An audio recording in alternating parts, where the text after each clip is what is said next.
Agpang latest Okta research, 60% na rin Pilipino ing mimimwa king malalang korupsyon king bansa. ID report.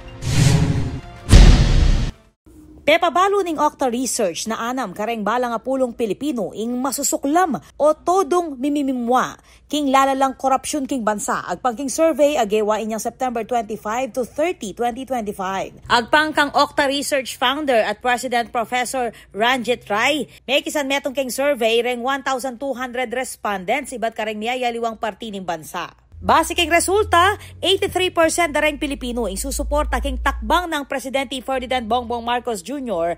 alabanan ning anomalya, partikular na ing pamagbulgar kareng issue king kilubna ning gobyerno. King pamagaral, 60% ing sasabing panandamanda ing pangasuklam o ing matinding kamwa king korupsyon. 30% naman ing makaramdam takot at kapigaganakan, 9% ing malulungkot at 1% naman ing manatiling positibo king issue.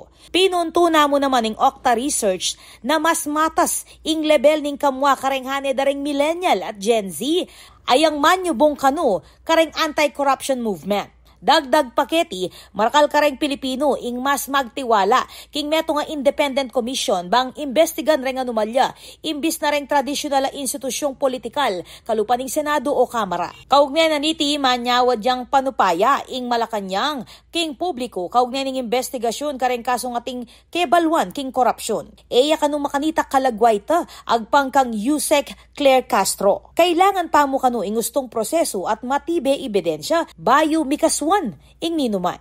Ako po, Patricia Mamangon para king News Force Pampanga, balitang tutuking Balen, susuyo.